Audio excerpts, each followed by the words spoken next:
Hello, everybody. This is Kate Strashny from DATAcated. I'm at Salesforce Agentforce World Tour in New York City at the Javits Center, chatting with Sanjna and Rahul from Salesforce. Sanjna, let's start with you. What do you do at Salesforce? Thank you so much for having me. I lead our product marketing team for Agentforce. Amazing. And Rahul? Yeah, thanks. Thanks for having me as well. I'm Rahul Auradkar. I'm EVP GM for Unified Data Services, also known as Data Cloud. I'm glad I have the pleasure to chat with both of you today. My first question, and I'm sure my audience is wondering, they keep hearing about agents. At first, we heard about chatbots, we heard about Copilot, and now we're hearing about agents. So break it down for the audience. What are the differences between those terms? It's a really good question, and they're all quite different. So, chatbots were kind of the early iteration of how do we just answer questions for consumers on a website, right? Simple task. And the way you build chatbots is actually quite painful. You have to build out these kind of deterministic if then style dialogue trees for every single question that a customer could ever have and have those answers available. So, if you want to update these things, they're not very dynamic, they're very rigid.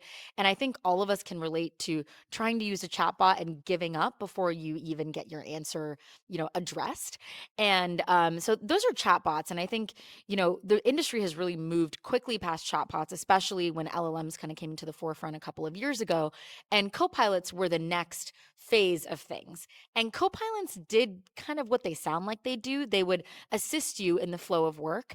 And the biggest kind of pain point that customers have with copilots is that they can't take action for you Mm. and they don't have the richness of data to take action anyways, even if they could. And so with agents, and particularly with Agentforce from Salesforce, we're enabling customers to build out these agents for any particular job to be done, to link those agents to any data source that they need to with the power of Data Cloud. So this is your unstructured data, your structured data, data in different systems, you name it. And Mm. then for those agents to take action for ultimately a better customer experience.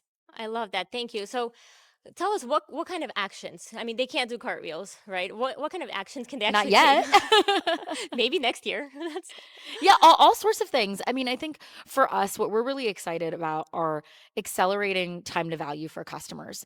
And how do we do that? We do that with the jobs to be done that we know best Mhm. across sales, service, marketing, and commerce. But there are so many other jobs that agents can do, right? Agents can assist HR representatives, they can assist your finance team, your product marketing team. My team went through a whole exercise where when you're thinking about Dreamforce messaging, we thought about, well, what agent would we need, right? Yeah. Everybody, every single team has way too much work to do than they have people to do that work, and agents can help assist people in those jobs. So when we think about the actual actions themselves, it could be simple question and answering, right? Simple Q&A.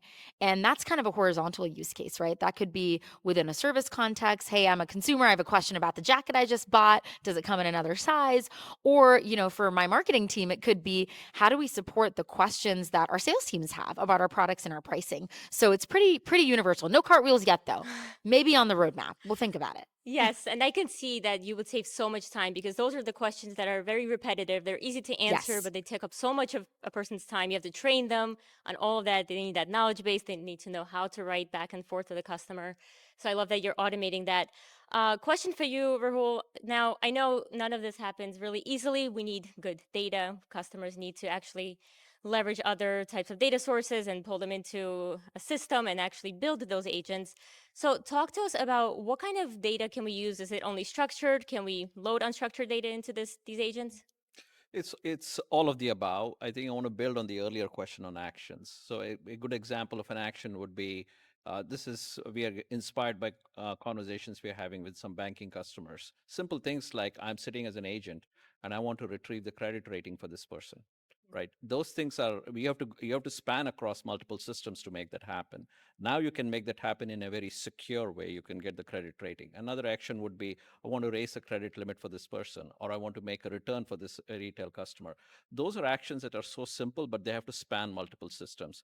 For that spanning to happen across multiple systems, you need a lot of data that is both structured and unstructured. What do we mean when we say structured data?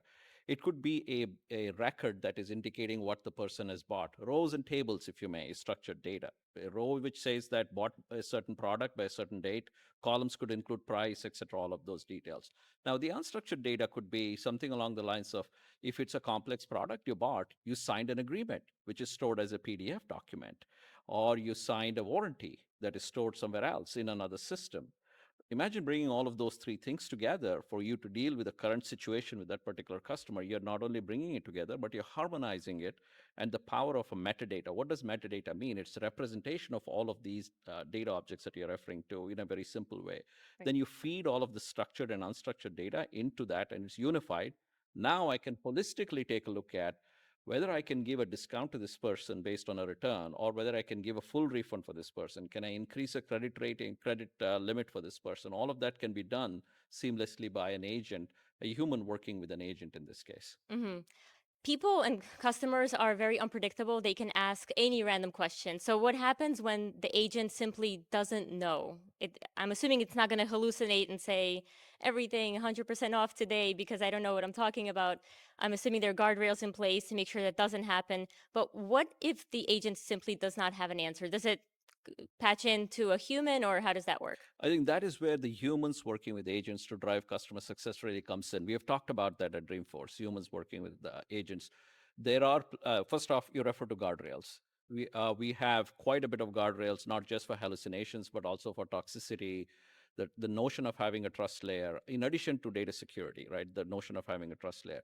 Beyond that, how do you acknowledge the fact that there are situations where the agent might be hallucinating? That's where the human matters.